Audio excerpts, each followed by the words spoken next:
Broadcasting live from the Business RadioX studio, it's time for the GNFCC 400 Insider. Connect, build, and grow with the Greater North Fulton Chamber of Commerce.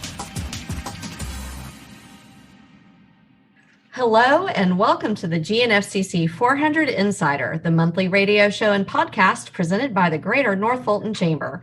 I'm Callie Boatwright, President and CEO of the Chamber. Today, we are discussing the Chamber's Workforce Development Taskforce, and we'll hear from our guests about the focus areas and resources that are available for local businesses and job seekers. This Economic Recovery Task Force was created to connect businesses and job seekers to much-needed resources as we navigate the pandemic together. Let me introduce today's guest. First, we have Misty Fernandez, North Fulton Area Manager for Georgia Power. Misty also serves as the chair of the Chamber's Workforce Committee. Misty, thank you for joining us. Hey, Callie. It's a pleasure to be here with you and John Ray and the team and all of our listeners. I am Georgia Power's area manager for North Fulton and North DeKalb. And so in this role, I sort of play a community quarterback. My job is to oversee the customer service, operational, economic development, community, and philanthropic strategies for Georgia Power's resources as we support the region.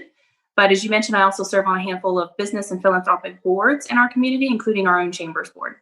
And we appreciate that very much. So obviously, we're excited to have you on with us today. Georgia Power does so much in this economic and workforce area. So we're excited to hear how that all plays together. With our other guest, we have Samir Abdullahi, is the Deputy Director of Economic Development for Select Fulton and also serves on the Workforce Committee. Samir, thank you for being with us today.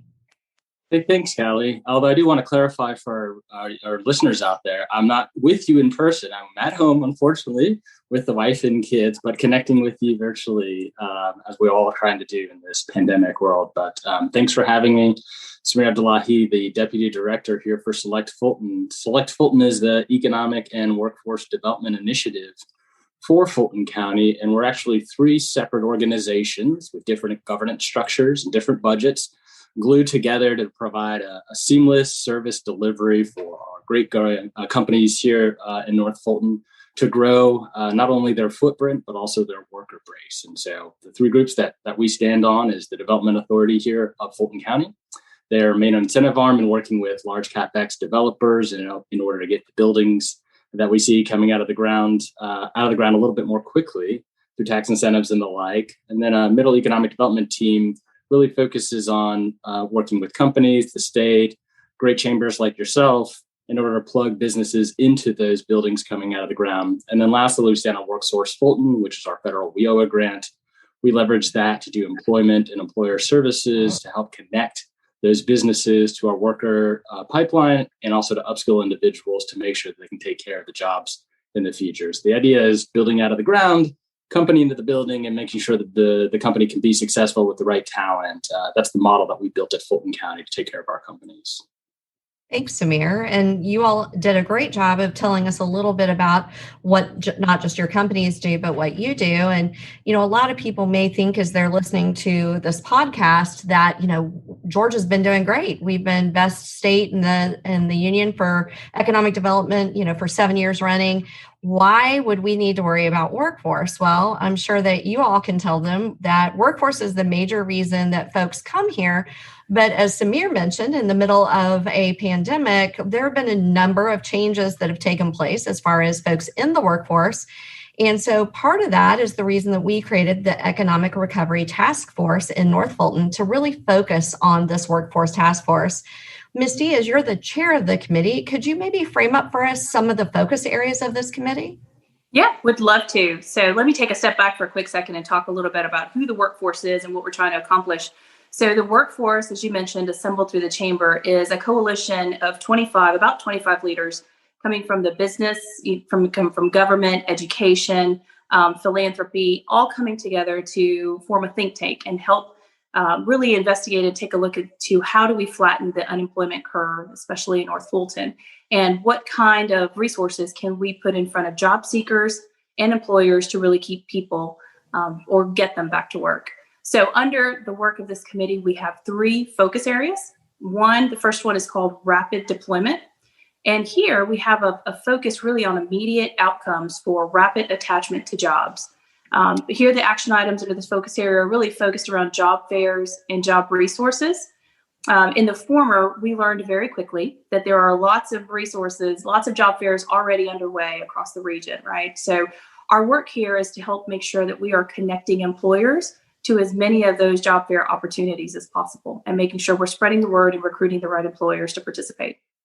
As I mentioned, we've also learned that there's a plethora of resources and job connection opportunities that are already underway for employers, whether that's through the organizations that Samir talked about, Workforce Georgia, Workforce Fulton, the Metro Atlanta Chamber, and several others. So our work here for this action item is really to take an inventory of those resources, define them, catalog them, and aggregate them into a central repository so that they're easy to access and can be used more readily by our local and regional communities. So the second focus area is awareness and promotion. And here we are pushing and promoting two valuable resources for job seekers in particularly. The first is digital skills training. So we are specifically supporting here a population of job seekers who may not be virtually connected and who really need that fundamental computer training and digital literacy training. As many of you know, Goodwill already has a phenomenal model and program for this kind of training. So our work as a subcommittee, as a committee, is to really promote this resource, work with community partners, and help make sure that we're deepening and broadening that outreach and that awareness so that people are taking advantage of this training. Speaking of awareness, the second action item under this awareness and promotion focus area is also to grow the Chamber's workforce and employment website, northfultonjobs.com.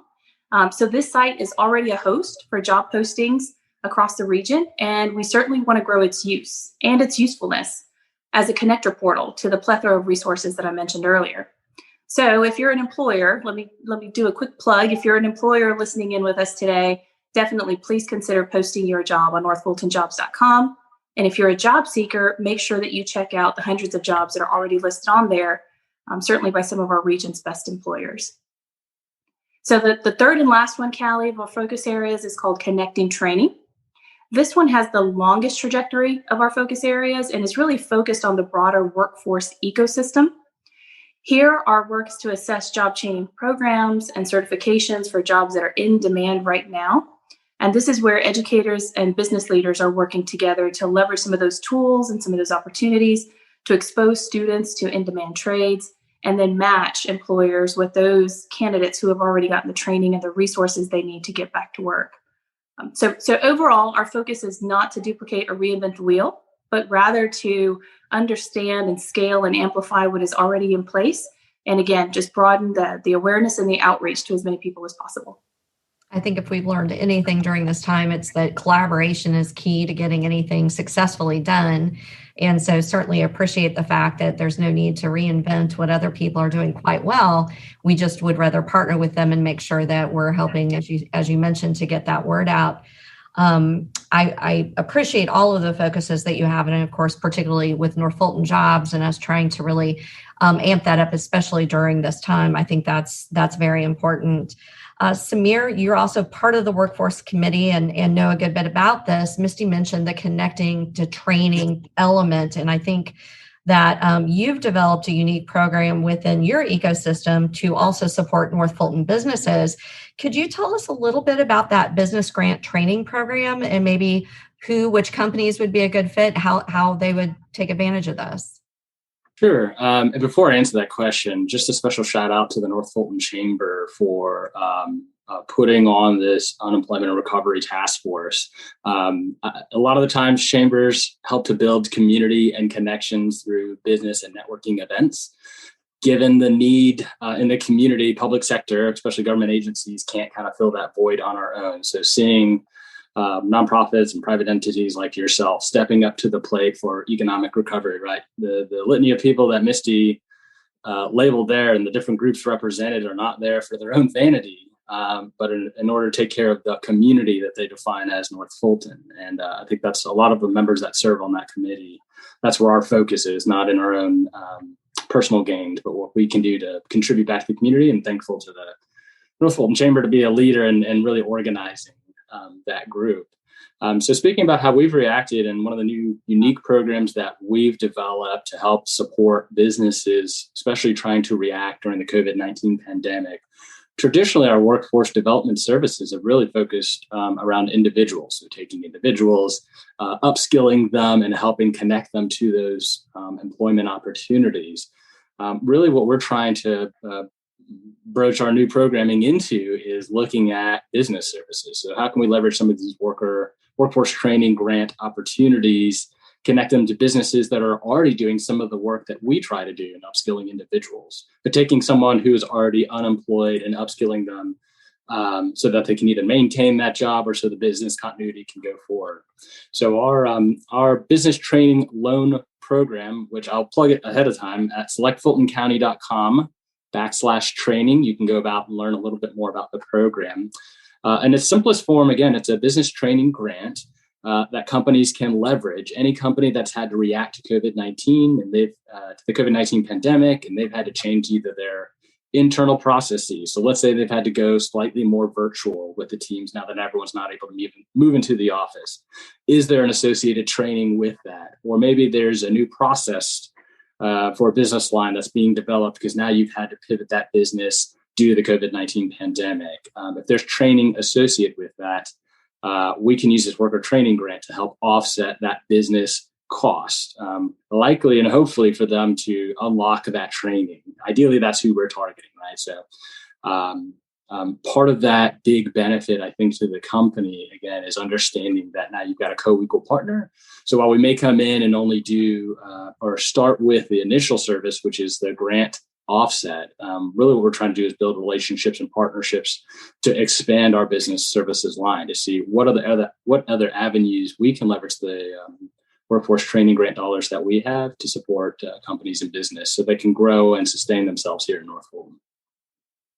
That's excellent. It's a great opportunity for businesses, as everyone's had to pivot during this time, really to take advantage of upskilling a workforce. And we all know the evolution of technology during this time period has just been astronomical. So getting even employees trained on new technology that may make a process more efficient and effective would be something, Samir, that they could use this for. Is that correct? Yeah. And, you mentioned, you made a great fun fact around the fact, I think it's 7, 8, 9, 10 years now that we've been the number one state to do business. We have had great success in recruiting new investment in companies, not only to North Fulton, but the Metro Atlanta region. I think where there's still a lot of legwork to do is on the workforce development space and training space. And that's why we've really designed this program. I'd say we had these challenges in Metro Atlanta around importing talent prior to COVID-19. And given the way that COVID-19 has gone, it's really accelerated and exacerbated those challenges. And so I think where the opportunity comes about is now we see some unique programs like this business training grant that we've developed, and also looking at other avenues, again, where we can take individuals that are in our local community, upskill, train them for the jobs that are ready today, especially for those who have maybe been greatly impacted by the COVID-19 and have to switch career trajectories. Absolutely. And I think that innovation has made that even easier. Absolutely. To your point. Why would a company, I guess, actually, why wouldn't they take advantage of this? What kind of company are you looking for? Maybe if you could be specific as to the size of a company or, the amount of money that we're talking about. Sure. So some baseline facts or baseline requirements. Obviously, you would have to be a business located here in Fulton County. Another requirement that we seek out is about 50% of the employees that would be trained have had to have been employed with the company for about 6 months. So again, this is about taking workers you already have and maintaining them, not about offsetting your training cost of bringing on new workers. We've got different programs for that, but this is what this is focused around. Other things, good standing with the IRS, and the company would, again, be responsible for some portion of the training cost. And we've kind of got a scale depending on the size of the company. So if it's under 50 employees, we can pay up to 10% of the training costs. But if you're over 100 employees, we can pay over 50% of those training costs. And that training can be both internal training. So we can help offset either that prompter that you've hired internally to do that training, or if there's staff that is being paid in order to, they're being paid during that training process, we can help to offset some of those wages as well. So there's some flexibility in the grant that provides for different funding streams as needed for that company. In terms of the kind of company that we're looking for, I wouldn't say there's a specific industry segment. We're always focused around our targeted industries, similar like the state of Georgia. So we do focus on things like healthcare, distribution and logistics, film and TV, broad brush technology.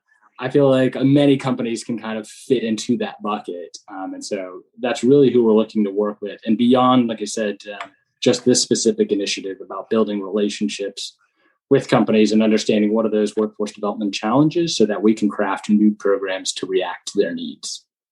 Wonderful. Well, I'd like nothing better than to find one of those companies or more here in North Fulton who can meet those parameters so that we can certainly help to get them some much needed funding to continue in that process. So we talked a little bit about the business, right? What kinds of businesses might be able to receive the funds. Misty, I know that you and your committee have been talking about, you mentioned the job fairs and North Fulton Jobs. As you guys have discussed as a committee, what are maybe some of the challenges you're finding for the job seeker side? What are they saying are the difficulties for them in looking for employment? Yeah, so that's a great question, Callie, and it has lots of different answers, but I'm happy to share two perspectives on that, right? So one, through our work, we're learning that there are common challenges for many populations that make employment difficult. Some of those challenges we're familiar with, right? Finding affordable housing to live near your place of work, securing transportation, having dependable and affordable childcare, making a living wage, or criminal justice impacts that prohibit eligibility, and so on. But what we're finding is that the real challenge is that each individual is unique. And what we're learning is that there are far more unique factors than common ones, especially at the micro level. But we approach this using the term and the concepts of workforce, right, which is by and large very homogenizing. We organize workforce into large buckets. The idea here is to look for common themes and the barriers and common themes and the solutions. The thinking is that we formulate a plan, we put it into action, and there you go. Everyone, we have a solution to employ everyone, right? But that's not really how it works. The true and real challenge is that each one of our North Fulton citizens and their barriers are unique. And those barriers are not just overcome with a job that's been attained. And then you add a pandemic on top of that. And now you have doubled down on the phenomenon. And so our challenge really then as a community is that we need a rapid response team capable of addressing the majority of those barriers with the creativity and the flexible funding to move as fast and uniquely as possible. Then we can start moving each citizen back into the workforce and up the economic mobility pipeline. But it takes investment and it takes lots of time and it takes lots of resources, especially from our employers, if we're going to take this approach and do it the right way. Second perspective on that is we have found through the partners that we're working with, there are still very real, very traditional challenges that are keeping job seekers from returning to work. Right now in this environment, some people are making more money from government funding. In some cases, federal stimulus checks have temporarily boosted household incomes to above pre-pandemic levels. You also have the continued risk of COVID. Many of the jobs that are available now, whether it's restaurant or retail or healthcare, as Samir mentioned, put individuals at higher risk. And then many families still have childcare responsibilities. I mean, they're taking care of preschool or school-age children who are either doing virtual learning, remote learning, or have special education support needs. So again, the challenges are big, they're complex, and they're certainly unique to each individual. And I think that diversity of challenges really is one of the key factors of, we can't provide a cookie cutter approach that goes to everyone. So I appreciate what you and your team are doing. And certainly if you are a job seeker out there, we would suggest that you go to northfultonjobs.com, reach out to us at GNFCC.com if we can be of any help to you as well.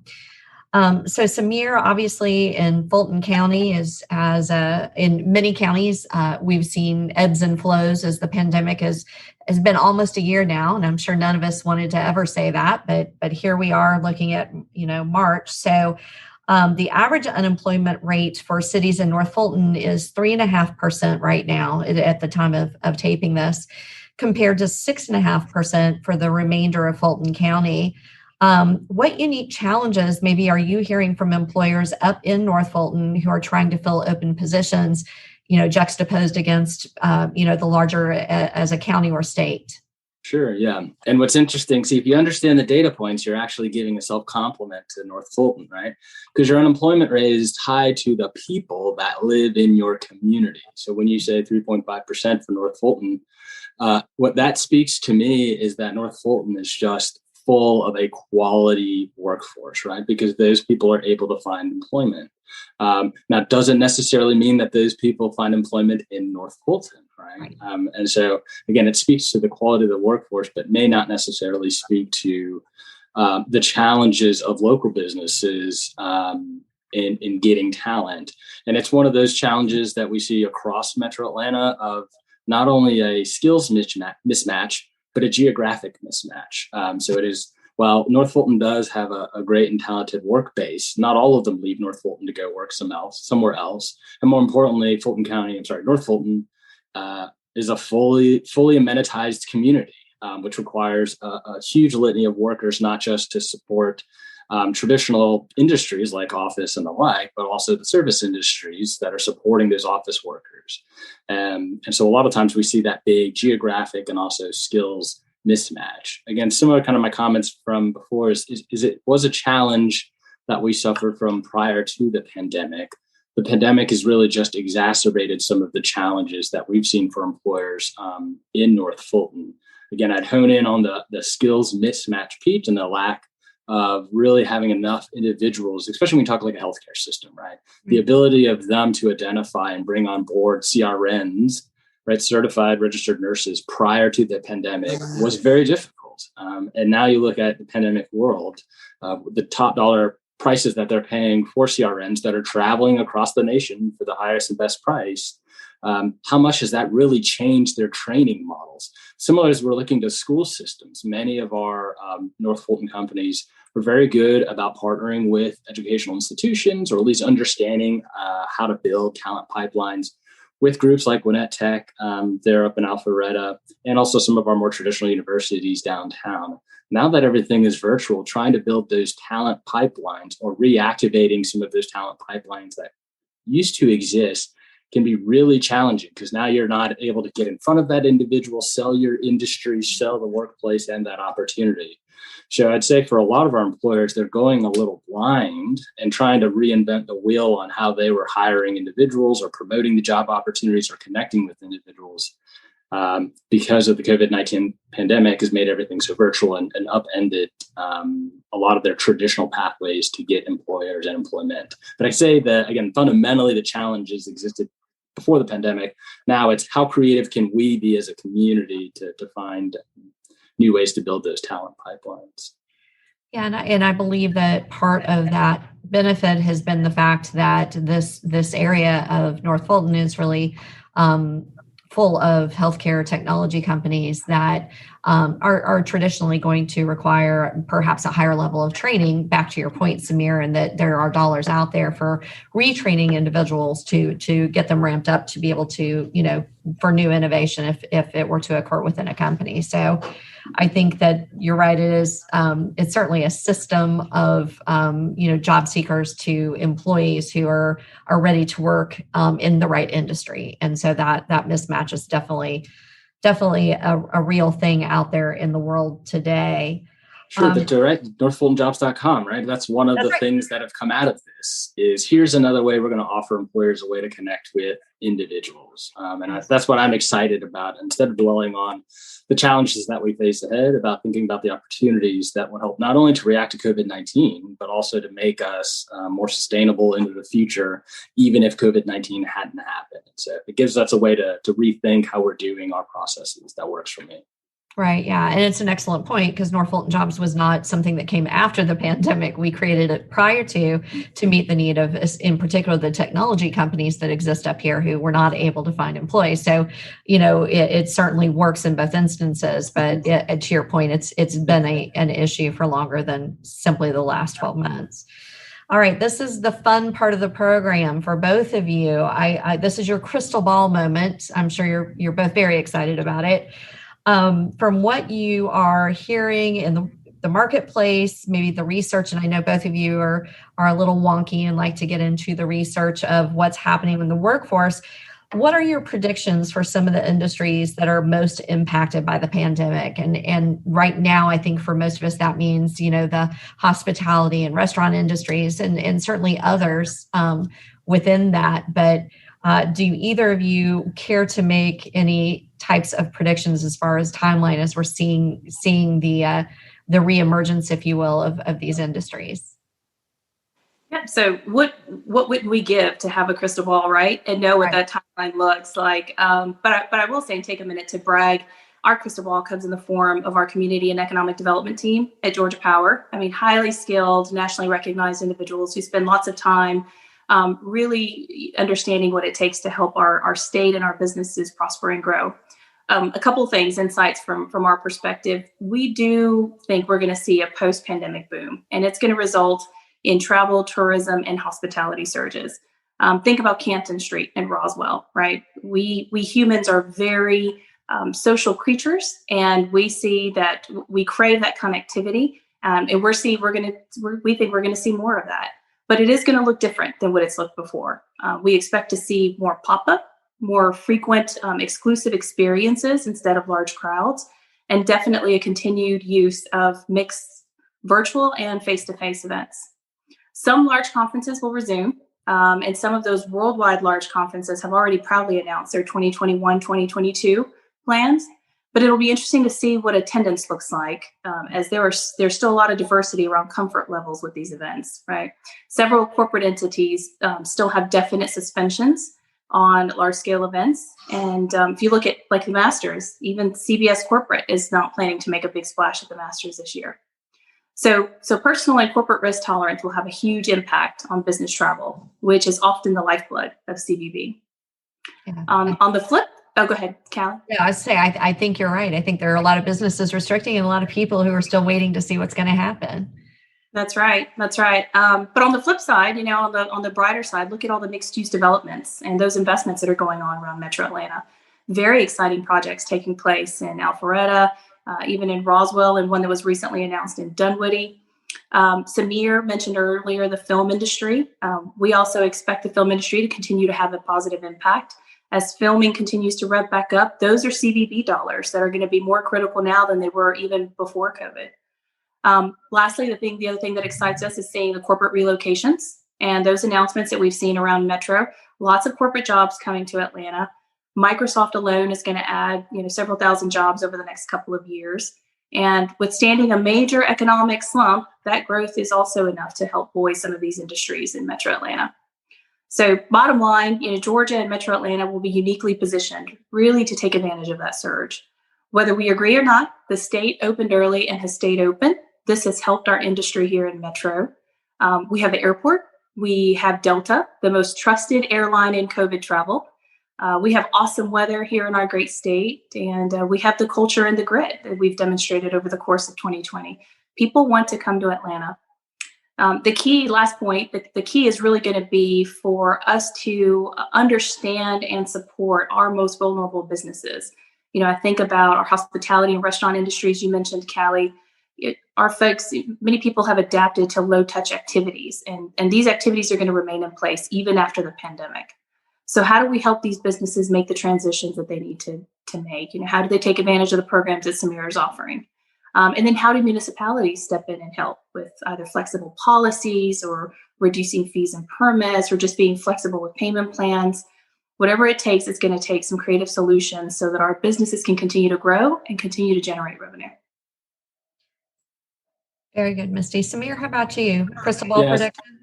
Sure. I don't have a big team behind me. I've just got myself and experience that I could speak to that would definitely echo the high points that Misty mentioned. I mean, to me, at a very elementary level, we're humans and we adapt and we evolve.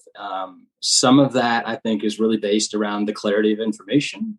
So many of the companies I've talked to, big and small, said we can make decisions on our future if we have clarity around what the future looks like, right? Like I can play the game if you teach me the rules of the game. And I think what needs to kind of go concurrently with that is what Misty mentioned, which is the flexibility, not just flexibility of government, flexibility of landlords, flexibility of companies and understanding their employees. I think there needs to be a recognition of, again, that flexibility in concert with clarity around planning for the future. And then everything else can kind of help take care of itself, right? It's not as if business was static prior to the COVID-19 pandemic. Companies have always had to evolve themselves, right? So now we're looking at restaurants that may say, I don't need as much indoor dining as I needed before. Maybe I'll look at another site that has some more outdoor dining, plus gives me the functionality to do curbside drop-off or to do delivery service a little bit better than my restaurant was set up previously. Same for retail, right? I mean, we're seeing it in South Fulton in terms of new e-commerce distribution centers that have come online. I mean, people have just gravitated in certain segments towards shopping online, especially those who hadn't done it in the past. And that'll really be hard for them to shake off. But just remember the discussions we were having prior to the pandemic, which is how do we work with millennials and how do we get millennials interested? Millennials like things that are experiential. They like things that are authentic. While we are a technology generation, yes, I'm throwing myself into the millennials generation. Going out and connecting with individuals is still as important. Technology provides a path of least resistance for it, but it doesn't mean it's the end all to be all for that. And so similar with like what Misty said, I think everything picks back up, just like the Federal Reserve says. We're not expecting, like we saw through the recession, of a slow U pickup, but as soon as kind of things are opened up again and people have clarity around, they can go to the grocery store safely and they'll go to the restaurant safely. Just think how far you've come personally from March to the beginning of the year to now you're managing, your social life and other things a little bit better. Now we have a better understanding of the pandemic. So I think as long as the question marks get filled in and hopefully with the vaccine, that will help on the employer side. But on the workforce development side, there are big challenges ahead. You mentioned kind of what are those industries we saw high impact? They're obvious, right? The retail trade, accommodation, food services, administrative support services. And for a lot of those industries, the pick back up will just look different. And there may not be a heavy load of those individuals needed. And that's why we've tried to react. We put on a digital literacy program last year with Goodwill in order to take these individuals that, again, they could never actually be the CRN because they don't have those basic digital literacy skills to use a computer, to get into the coursework, to get to that job and career pathways. So there's going to have to be a lot more looking of how do we address that skills mismatch, especially for our most vulnerable, low income, low skill individuals, and try to pivot them for the jobs of the future. Let's say if I had a crystal ball, I'm more concerned about the people than the companies and just their ability to react to this. Yeah, and I think that you mentioned flexibility is key. Misty, my takeaway from your answer is grit. I think those of us who didn't have it have adapted and certainly gotten us some during this time. And Samir, your point with millennials, Gen Z has been entering the workforce now for 4 or 5 years. So we're sort of into that whole next mode. So we're moving rapidly and businesses certainly are moving along with us. You all have been tremendous guests. I appreciate your time very much. I do want to ask you both to just let us know where we can reach you. How can we find you, either website or social media? Misty, ladies first. Yeah, absolutely. So visit us at Georgia Power, obviously at georgiapower.com. To learn more about what we're doing in the community and our economic development support and strategies, you can visit us at selectgeorgia.com. And I'm listed as Misty Fernandez on LinkedIn and on Facebook. Very good. Samir? Sure. You can find us at selectfultoncounty.com. And again, we glue in both the Development Authority and Workforce Fulton. And again, if you're interested in this business training program, go to that same URL /training. And I've got my cell phone number, my email up on the website. We learned from site selectors, they like to get right to the person. So that's what we have afforded. And, you mentioned Gen Z, Callie. We can have another business radio show about how to provide them soft skills for the future. It's a little bit different set of challenges there, but we can save that for next time. I like that. That sounds like an entirely new future podcast, and you're on for that. For my part, I want to remind everybody that you can go to northfultonjobs.com and find jobs that are listed, or if you're a business in North Fulton and are looking for employees, please reach out to us using that same northfultonjobs.com, and we will get back to you about posting jobs. I want to thank both of our guests for joining us today. I also want to thank our listeners for joining us on the GNFCC 400 Insider. presented by the Greater North Fulton Chamber. To listen to this show again or to hear any of our previous episodes, visit GNFCC400insider.com. To find out more about the Greater North Fulton Chamber events and programs, you can visit GNFCC.com. And until next time, I'm Callie Boatwright, and this has been the GNFCC 400 Insider on Business Radio X.